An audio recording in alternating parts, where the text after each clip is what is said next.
Hello everyone, welcome to ज्ञानम अमृतसर। ज्ञानम अमृतसर ने आपके लिए इंट्रोड्यूस किया था a series of lectures for SSC CGL examination 2025, जिसमें हम सभी शिफ्ट्स ऑफ एसएससी सीजीएल 2024 को आपके साथ डिस्कस करवाएंगे।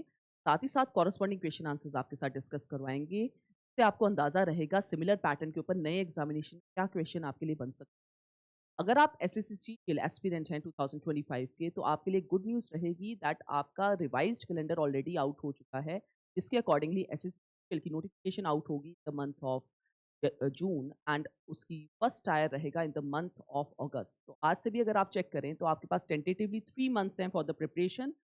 3 मंथ्स को आप बेहतर यूटिलाइज करके कॉम्पिटेटिवली स्मार्ट हो जाएं सो दैट आप कंपटीशन में अच्छा रैंक लेके आ सकें।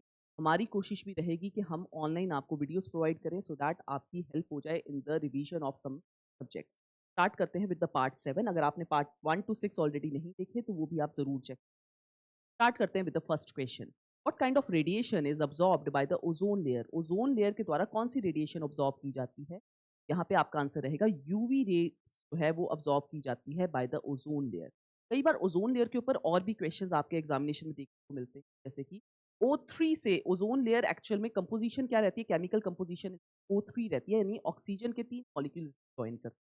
साथ ही साथ ओजोन लेयर पाई कहाँ जाती है? स्ट्रेटोस्फेयर में पाई जाती है। एटमॉस्फेयर की कुछ लेयर्स होती हैं जहां पे ओजोन लेयर जो पाई जाती है दैट इज इन स्ट्रेटोस्फेयर। ये आपके सेंटर स्टेट लेवल्स पे काफी बार एग्जामिनेशन में पूछा गया है, तो इसके अकॉर्डिंगली आपकी यूवी रेडिएशन आंसर बनता है और यूवी रेडिएशन अब्सॉर्ब की जाती है by the ozone layer in the atmosphere. Next देखेंगे। Which of the following organization divided into two branches was established by Lokmanya Bal Gangadhar Tilak and Besan?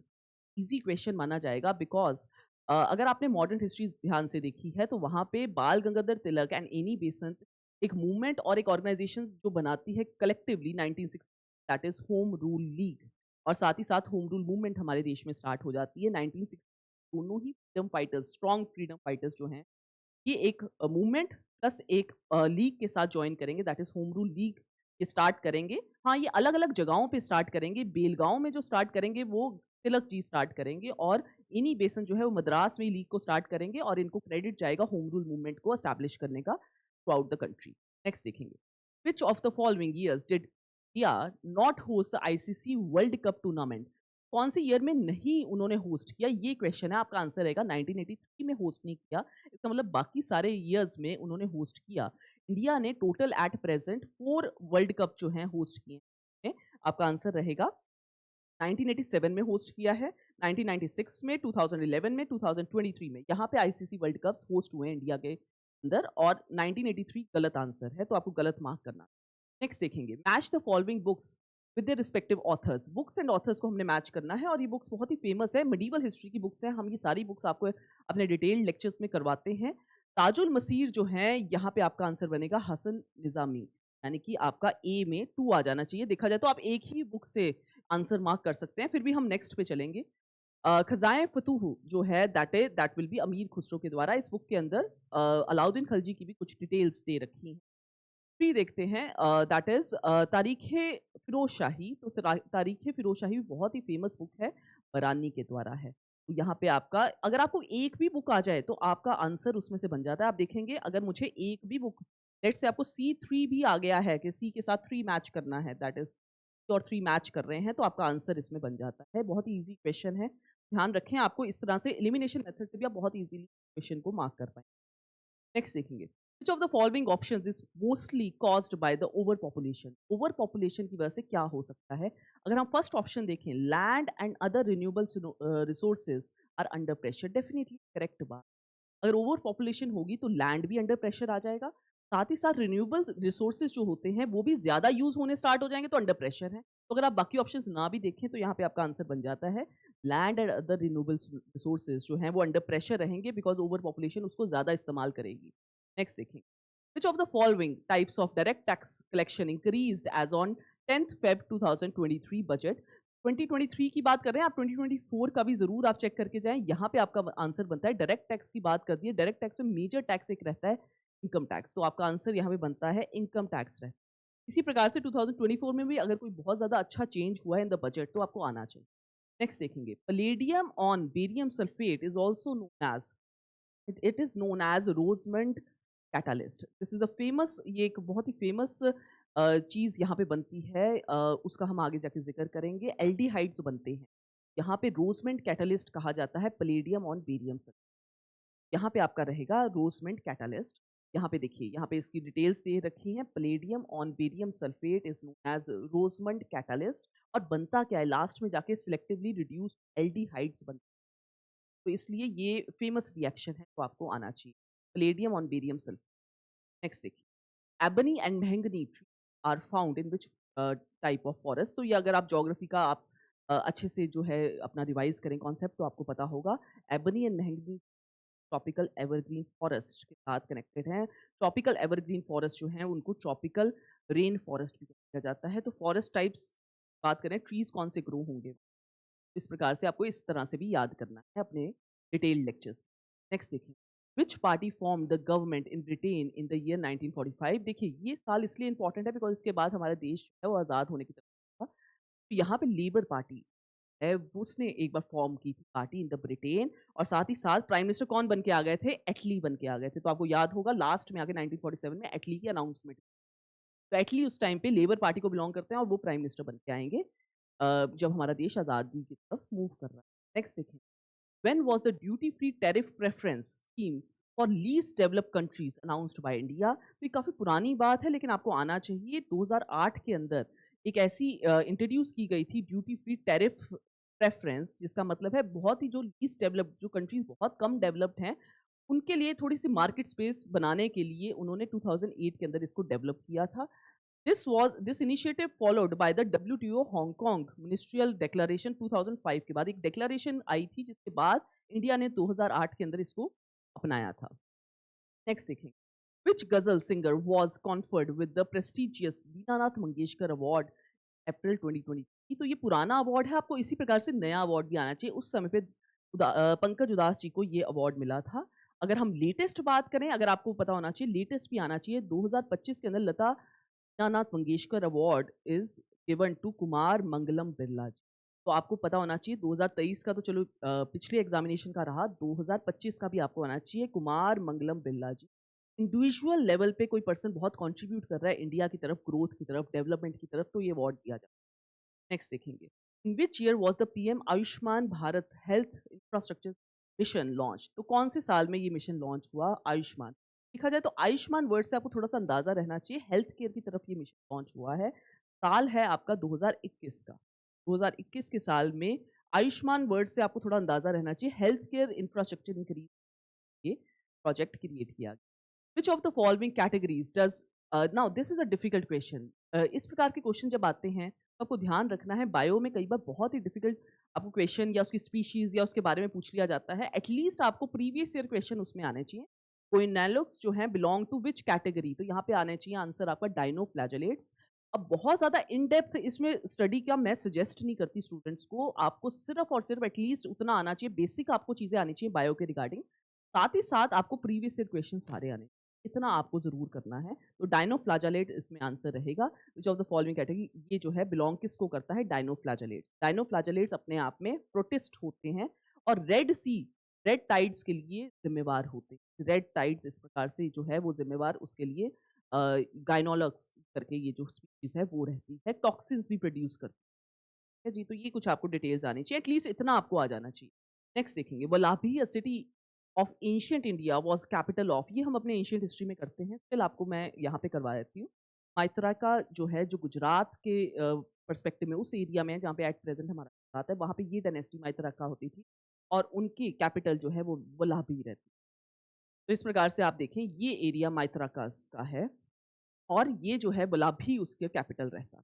ये हम अपने detailed lecture of ancient history में करते हैं। Next देखेंगे, Bharatanatyam dance style is associated with which of the following states. Bharatanatyam बहुत ही famous classical dance है, सबसे पुराना, ओल्डेस्ट और सबसे फेमस माना जाता है तमिलनाडु का जो है।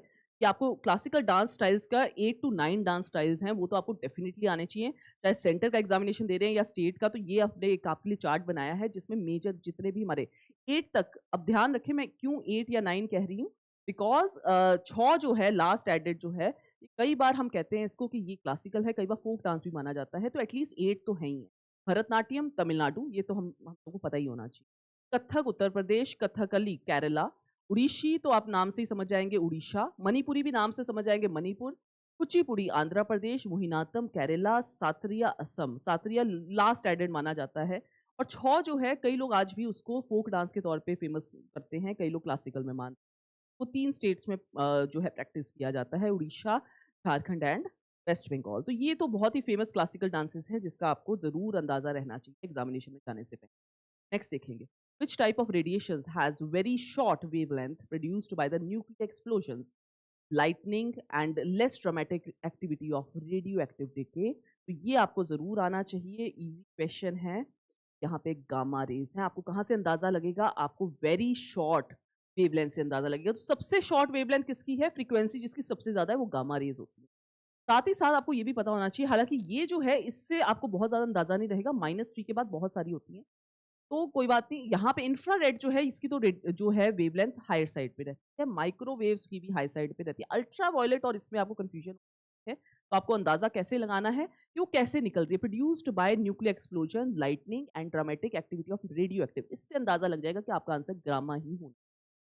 तो आपका आंसर गामा रेस है। तो इसी प्रकार से आपको गामा रेस देखिए किस प्रकार से निकलती हैं, या तो न्यूक्लियर एक्सप्लोजन से गामा रेस निकलती हैं, या तो लाइटनिंग से, या फिर रेडियो एक्टिव। अगर आपको इनमें से एक भी चीज़ पता है तो आपका आंसर उसमें आ जाना चाहिए। इस प्रकार से आपको पूरा इलेक्ट्रोमैग्नेटिक स्पेक्ट्रम ज़रूर आना चाहिए। इसके ऊपर बहुत बार एग्जामिनेशन में क्वेश्चन आते हैं।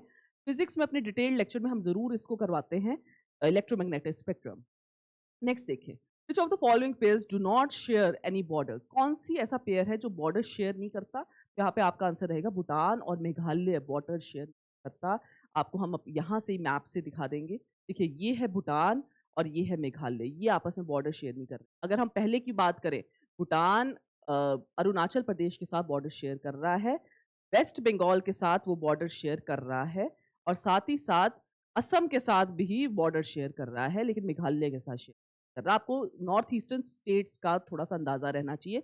कई बार कंट्रीज के साथ भी, जिस तरह इस भूटान के साथ पूछा है, बांग्लादेश के साथ भी पूछा जा सकता है, म्यांमार के साथ भी पूछा जा सकता है, कौन सी स्टेट्स हमारी शेयर करती हैं, आपको ये आना चाहिए।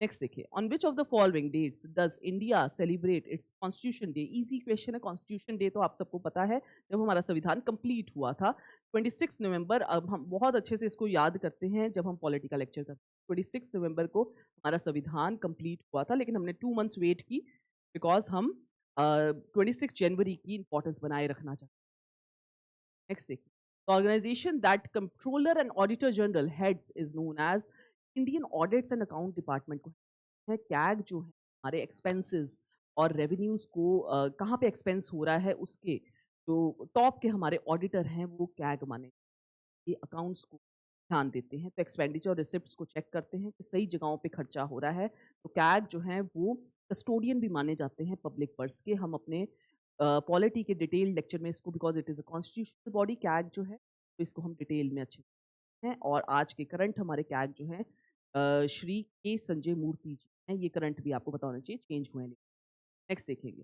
Consider the following statements and choose the correct statement from following. Following statement and correct statement आपने देखनी है। The Udan scheme has completed 5 years since its implementation. Okay, next देखते हैं, it is the flagship scheme of the ministry of science and tech. देखा जाए तो उड़ान scheme थी क्या, इसकी फुल फॉर्म अगर आपको ध्यान हो, ये बहुत ही फेमस हुई थी एक समय पे, उड़े देश का आम नागरिक। ये यानी कि आम लोग जो हैं वो भी फ्लाइट्स वगैरह में ट्रेवल कर पाएंगे, उसके लिए एक स्कीम। तो साइंस एंड टेक के रिगार्डिंग नहीं थी, सिविल एविएशन वगैरह अगर इसमें आए तो वो करेक्ट हो जाती। ये स्टेटमेंट गलत है। The airport authority of India is implementing the agency. तो देखिए एयरपोर्ट अथॉरिटी ऑफ इंडिया तो कनेक्टेड रहेगी, बिकॉज स्कीम ही किसके लिए है, फ्लाइट्स के लिए, आम लोगों के लिए, फ्लाइट्स के लिए। तो आपका फर्स्ट एंड थर्ड इसमें करेक्ट बनता है, और सेकंड इसके अंदर गलत बनता है, बिकॉज सिविल एविएशन की मिनिस्ट्री इसके अंदर कनेक्टेड है rather than science and technology. 1 and 3 are correct. यही बात है, यहाँ पे मिनिस्ट्री कौन सी, सिविल एविएशन की कनेक्टेड है। हाँ, ये स्टार्ट जरूर हुआ है 2017 के अंदर। ये पर्सन जो की पर्सन इसके अंदर इन्वॉल्व थे, ये डिटेल्ड आपको जो पीडीएफ है ये भी अवेलेबल हो जाएगी। नेक्स्ट देखिए, which Indian marathon event is considered the largest marathon in Asia. तो यहाँ पे मुंबई की मैराथन है, बहुत ही फेमस मैराथन। लार्जेस्ट का मतलब है नंबर ऑफ पीपल जितने इन्वॉल्व हैं वो सबसे ज्यादा है। तो यहाँ पे ये एशिया की सबसे बड़ी मैराथन मानी जाए। नेक्स्ट देखेंगे, शब बारात is celebrated by which of the following religious group. तो ये जो है मुस्लिम्स के द्वारा शब बारात सेलिब्रेट किया जाता है। ये भी आपको पता होना चाहिए। नेक्स्ट देखिए, consider the following statements associated with the Indian Indian infrastructure project development fund. तो देखें, Indian infrastructure project development fund, ये ऐसा एक फंड था। इसमें हमने चीज़ें अब यहाँ पे पढ़ते हैं कि कौन सी करेक्ट है, कौन सी गलत। फर्स्ट कह रहा है was set up in 2017। Next कह रहा है the funds for IIPDF are provided by the central government। ये करेक्ट है। This scheme is notified under the department of economic affair. देखा जाए तो अगर यहाँ पे ये कह रहे हैं Indian infrastructure project development fund, तो लेकिन डेवलपमेंट की बात हो रही है, इकोनॉमिक अफेयर्स की मिनिस्ट्री डिपार्टमेंट तो इससे कनेक्टेड है।